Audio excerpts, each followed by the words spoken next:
Dracula, Chapter 22, by Bram Stoker. Jonathan Harker's Journal. 3rd October. As I must do something or go mad, I write this diary. It is now 6 o'clock, and we are to meet in the study in half an hour, and take something to eat. For Dr. Van Helsing and Dr. Seward are agreed that if we do not eat, we cannot work our best. Our best will be, God knows, required today. I must keep writing at every chance, for I dare not stop to think. All, big and little, must go down.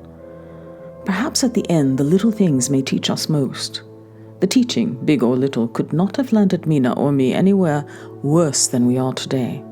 However, we must trust and hope, poor Mina told me just now, with the tears running down her dear cheeks, that it is in trouble and trial that our faith is tested, that we must keep on trusting, and that God will aid us up to the end. The end. Oh my God, what end? To work. When Dr. Van Helsing and Dr. Seward had come back from seeing poor Renfield, we went gravely into what was to be done. First, Dr. Seward told us that when he and Dr. Van Helsing had gone down to the room below, they had found Renfield lying on the floor, all in a heap.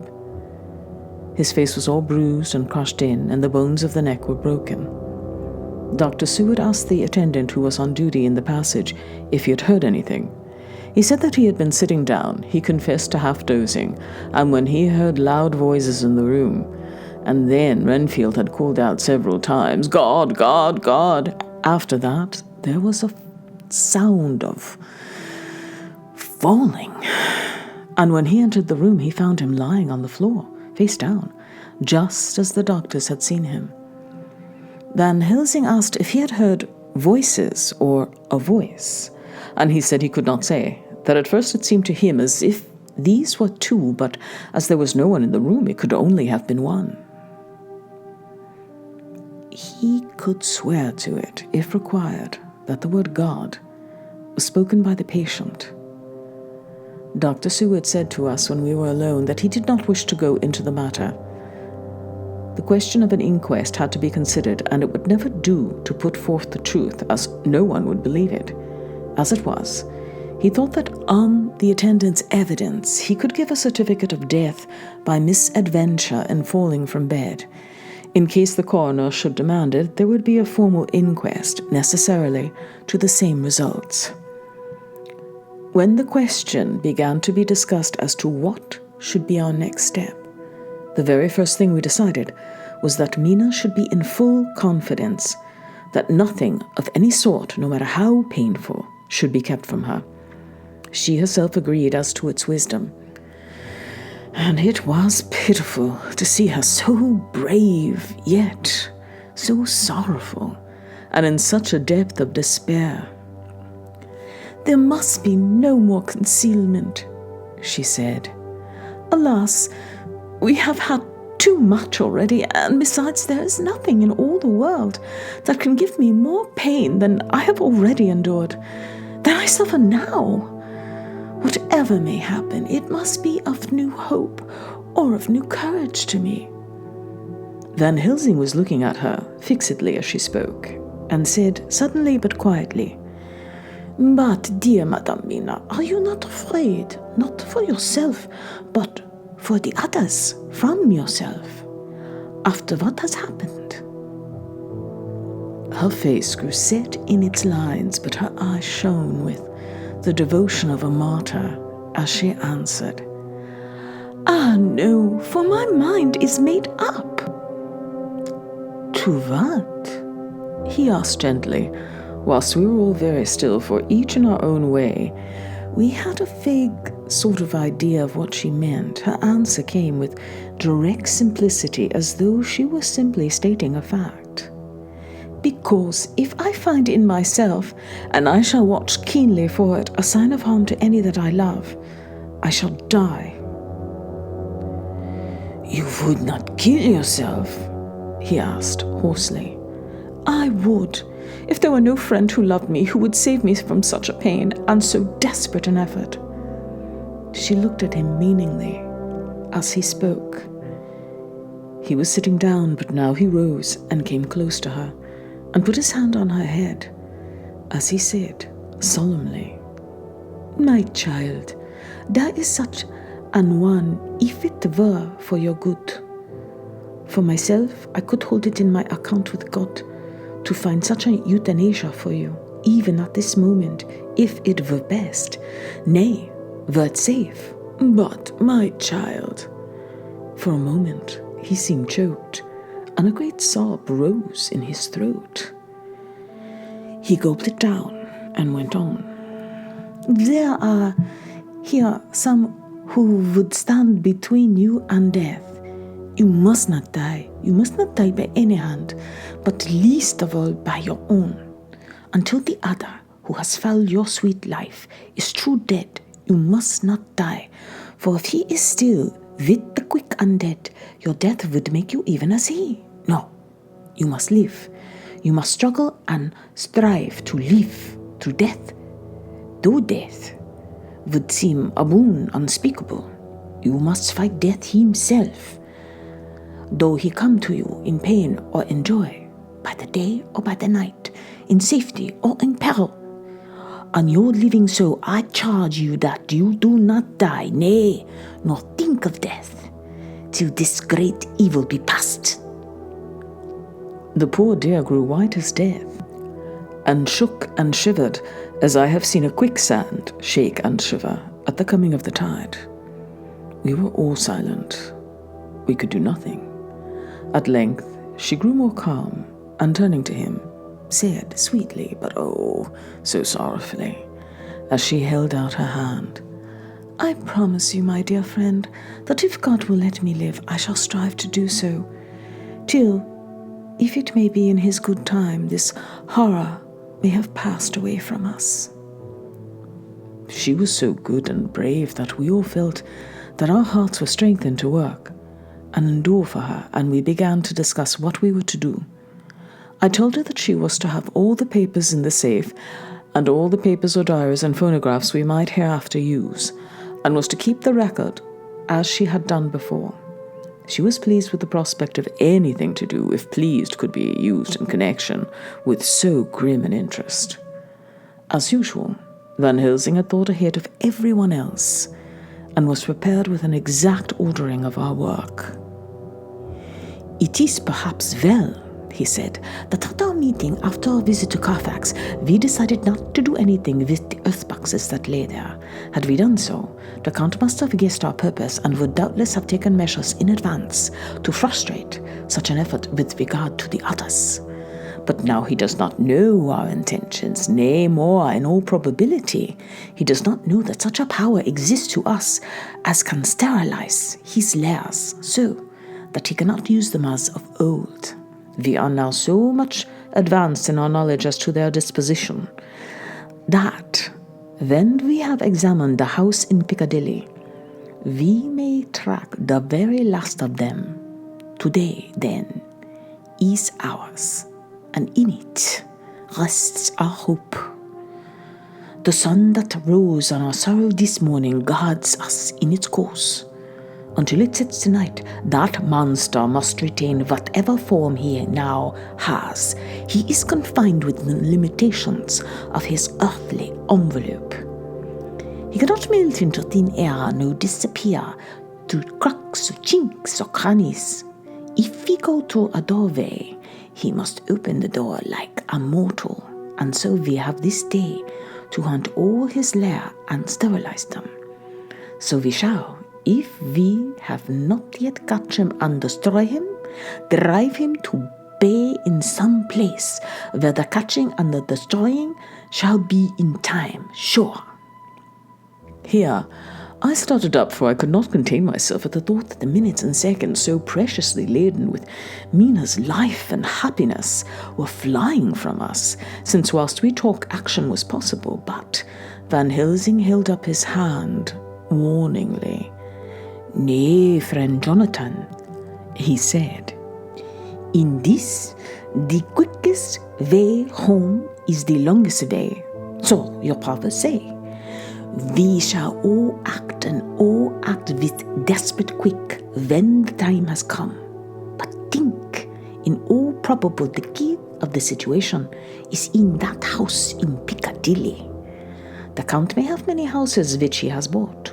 Of them he will have deeds of purchase, keys and other things. He will have paper that he write on. He will have his book of checks. There are many belongings that he must have somewhere. Why not in this place, so central, so quiet, where he come and go by the front or the back at all hour, when in the very vast of the traffic there is none to notice? We shall go there and search that house, and when we learn what it holds, then we do what our friend Atta call, in his phrases of hunt, stop the earths. So we run down our old fox. So, is it not?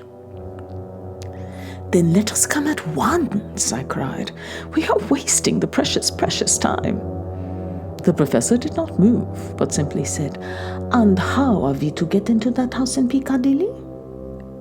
Anyway, I cried, we shall break in, if need be. And your police, where will they be, and what will they say? I was staggered, but I knew that if he wished to delay, he had a good reason for it. So I said as quietly as I could, Don't wait more than need be, you know. I am sure what torture I am in. Ah, my child, that I do, and indeed there's no wish of me to add to your anguish. But just think what we can do unto all the world be at movement. Then will come our time. I have thought and thought, and it seems to me that the simplest way is the best way of all. Now, we wish to get into the house, but we have no key. Is it not so? I nodded. Now, suppose that you were in truth the owner of that house, and could not still get it, and think there was to you no conscience of the housebreaker. What would you do? I should get a respectable locksmith, and set him to work to pick the lock for me. And your police? They would interfere, would they not? Oh, no, not if they knew the man was properly employed. Then, he looked at me keenly as he spoke, all that is in doubt is the conscience of the employer, and the belief of your police as to whether or no that employer has a good conscience or a bad one. Your police must indeed be zealous men and clever, oh, so clever, in reading the heart, that they trouble themselves in such matter. No, my friend Jonathan, you go take the lock off 100 empty houses in this, your London, or of any city in the world, and if you do it as such things are rightly done, and at the time such things are rightly done, no one will interfere. I have read of a gentleman who owned so fine a house in your London, and when he went for months and summer to Switzerland, and locked up his house, some burglar came and broke window at back and got in. Then he went and made open the shutters in front and walked out and in through the door, before the very eyes of the police. Then he have an auction in that house, and advertised it, and put up big notice. And when did they come, he sell off by making an agreement that he pull it down and take all away within a certain time. And your police and other authority help him all they can. And when that owner come back from his holiday in Switzerland, he find only an empty hole where his house had been. This was all done en règle, and in our work we shall be en règle too. We shall not go so early that the policemen who have then little to think of shall deem it strange, but we shall go after 10 o'clock, when there are many about, and when such things could be done, were we indeed owners of the house. I could not but see how right he was, and the terrible despair of Mina's face became relaxed a thought. There was such hope in good counsel. Van Helsing went on. Then once within that house we may find more clues. At any rate, some of us can remain there, whilst the rest find the other places where there be more earth boxes, at Bermondsey and Mile End. Lord Godalming stood up. I can be of some use here," he said. "I shall wire to my people to have horses and carriages where they will be most convenient." "Look here, old fellow," said Morris.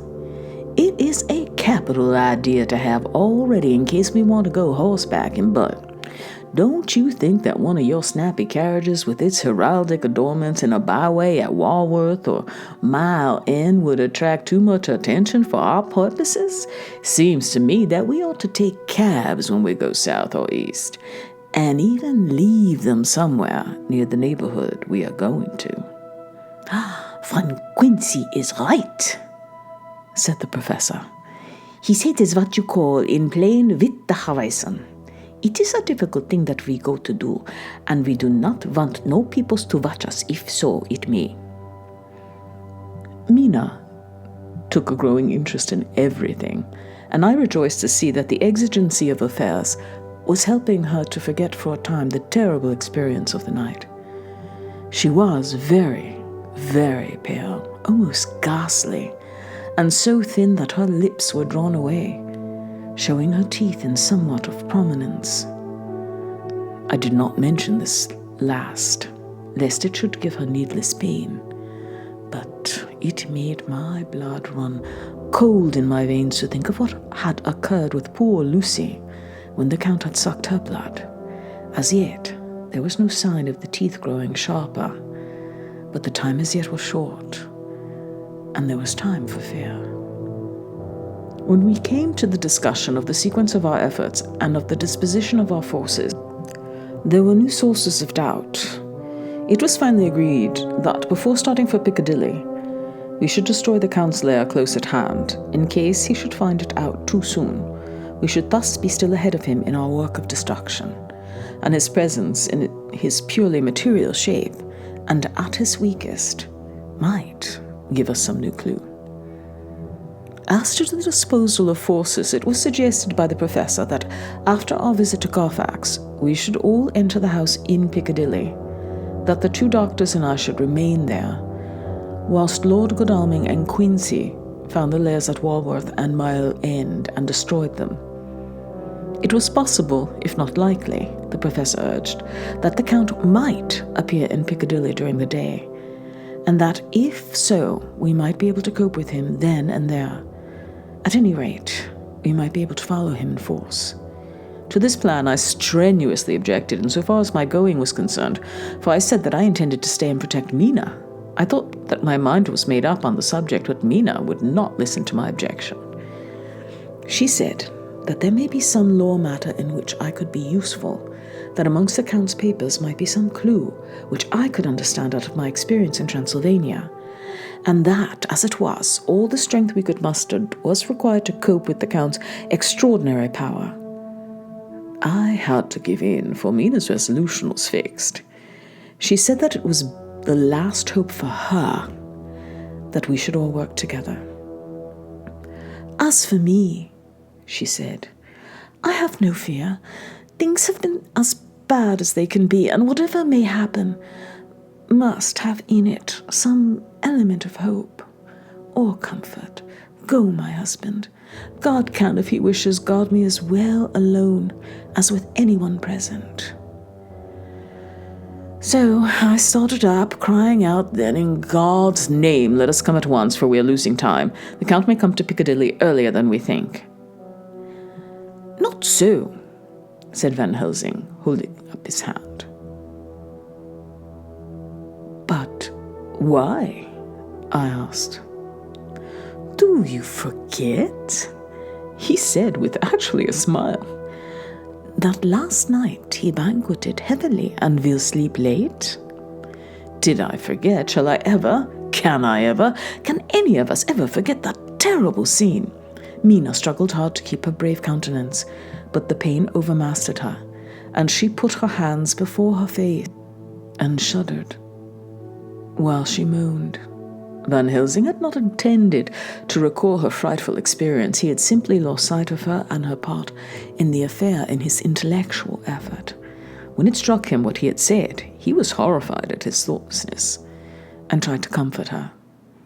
"Oh, Mother Mina," he said. Dear, dear Madam Mina, alas, that I, of all who so reverence you, should have said anything so forgetful. These stupid old lips of mine and this stupid old head do not deserve so, but you will forget it, will you not?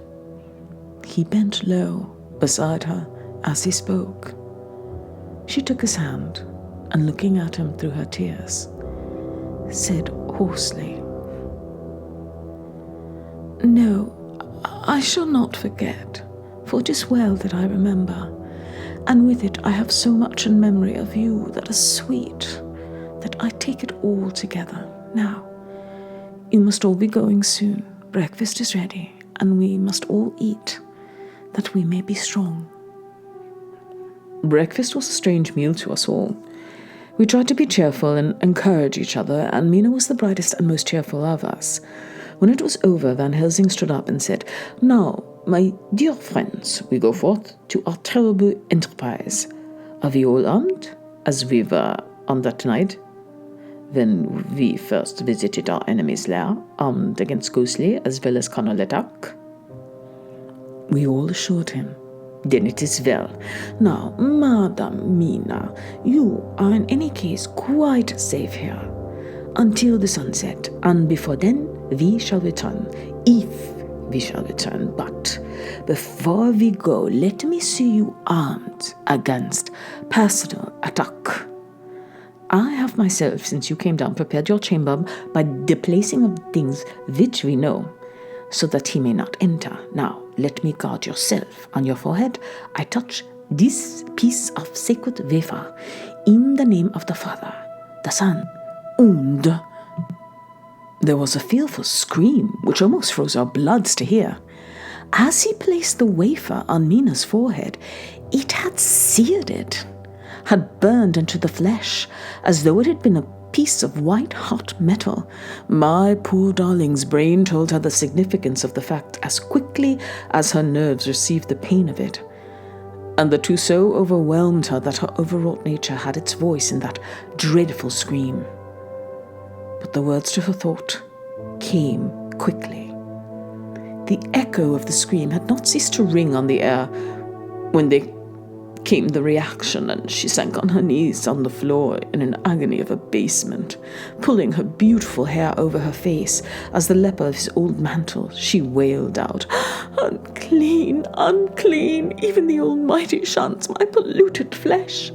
I must bear this mark of shame upon my head until the judgment day. They all paused.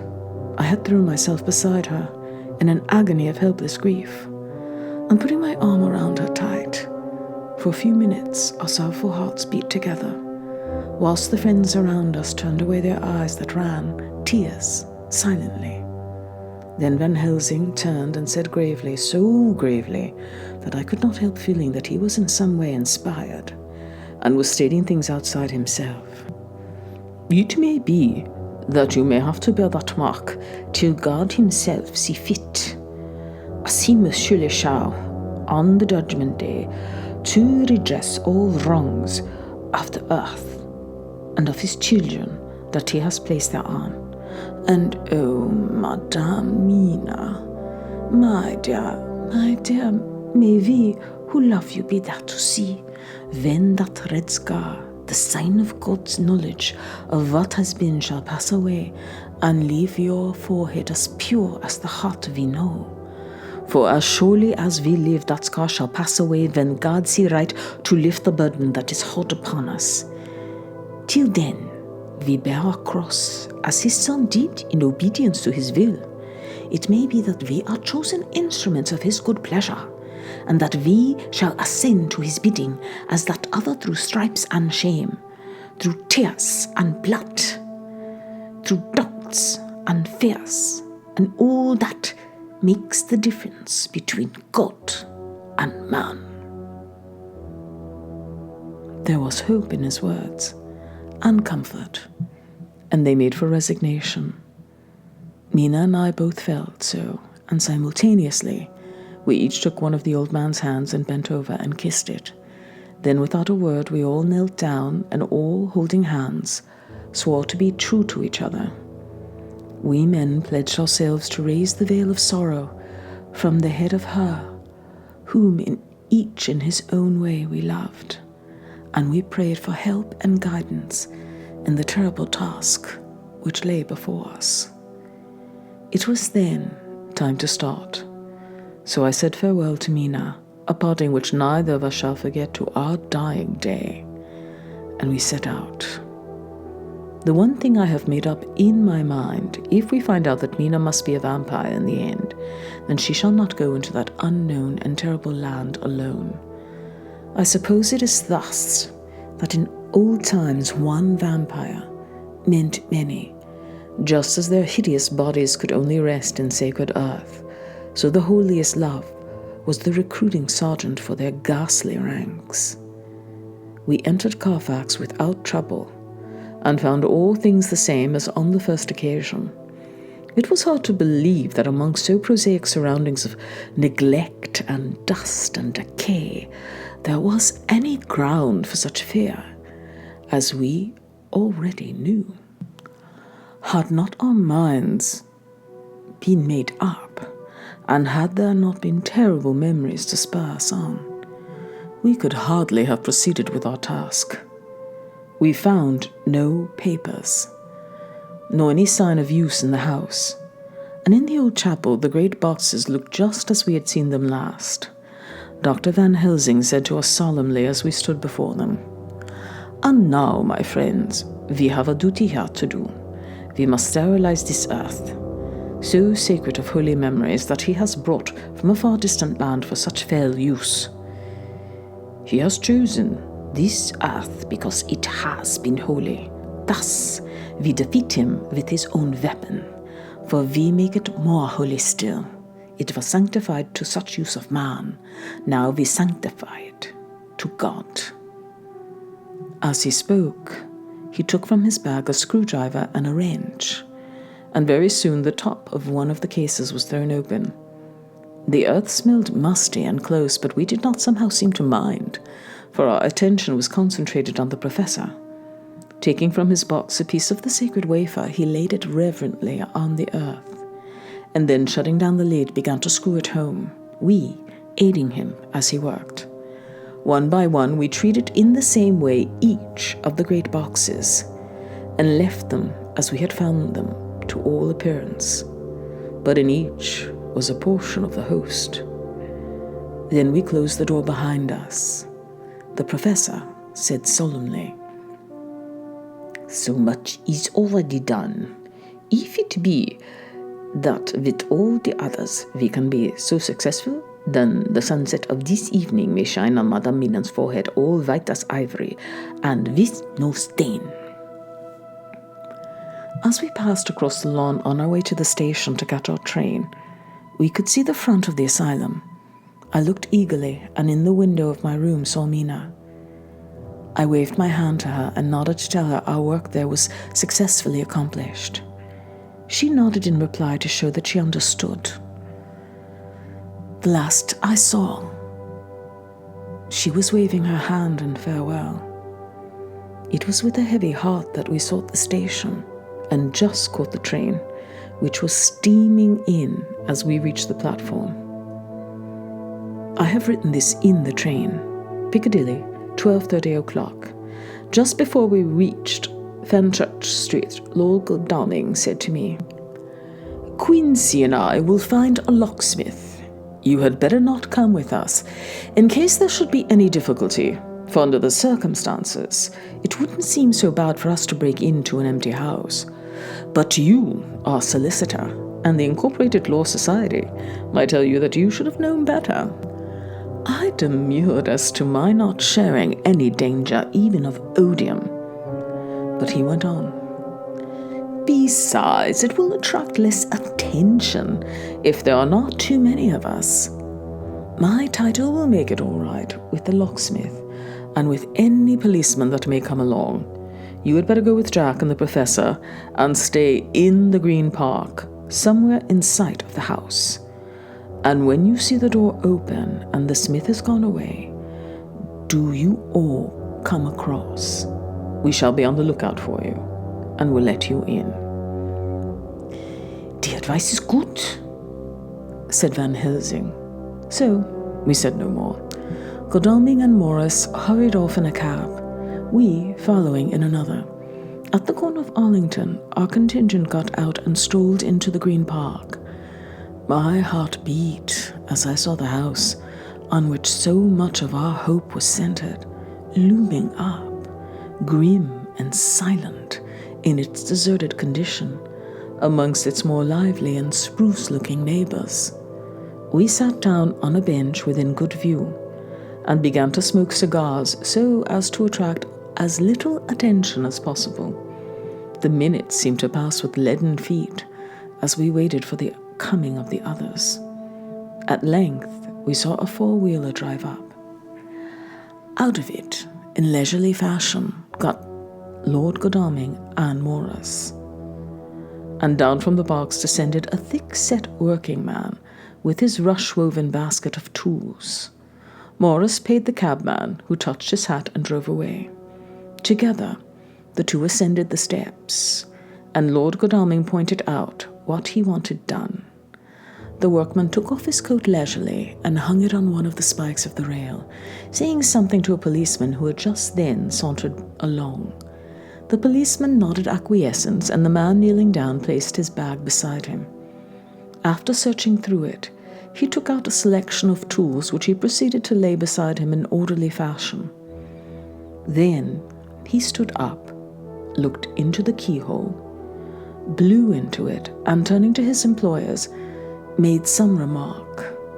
Lord Godalming smiled, and the man lifted a good-sized bunch of keys, selecting one of them. He began to probe the lock, as if feeling his way with it. After fumbling about for a bit, he tried a second and then a third. All at once, the door opened under a slight push from him, and he and the two others entered the hall. We sat still. My own cigar burnt furiously, but Van Helsing's went cold altogether. We waited patiently as we saw the workman come out and take in his bag. Then he held the door partly open, steadying it with his knees whilst he fixed a key to the lock. This he finally handed to Lord Godalming, who took out his purse and gave him something. The man touched his hat, took his bag, put on his coat, and departed. Not a soul took the slightest notice of the whole transaction. When the man had fairly gone, we three crossed the street and knocked at the door. It was immediately opened by Quincey Morris, beside whom stood Lord Godalming, lighting a cigar.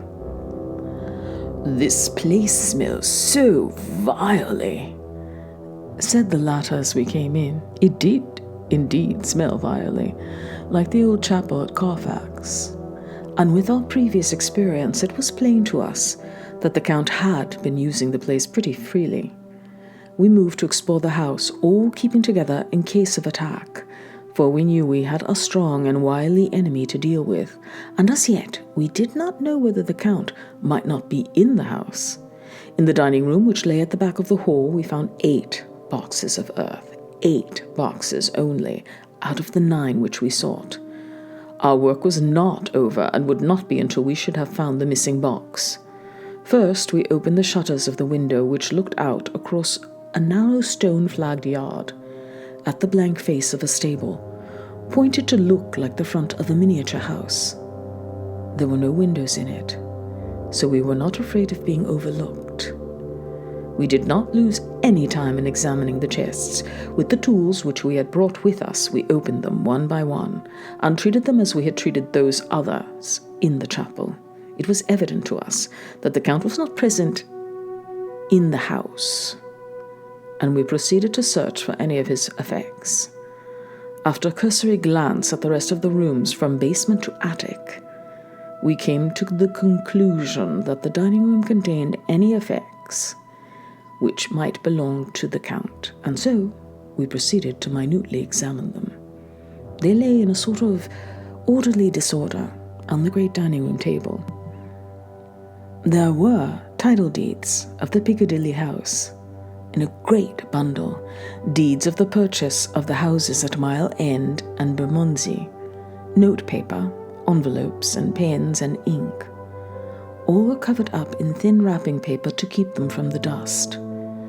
There were also a clothes brush, a brush and comb, and a jug and basin, the latter containing dirty water, which was reddened as if with blood. Last of all was a little heap of keys of all sorts and sizes, probably those belonging to the other houses.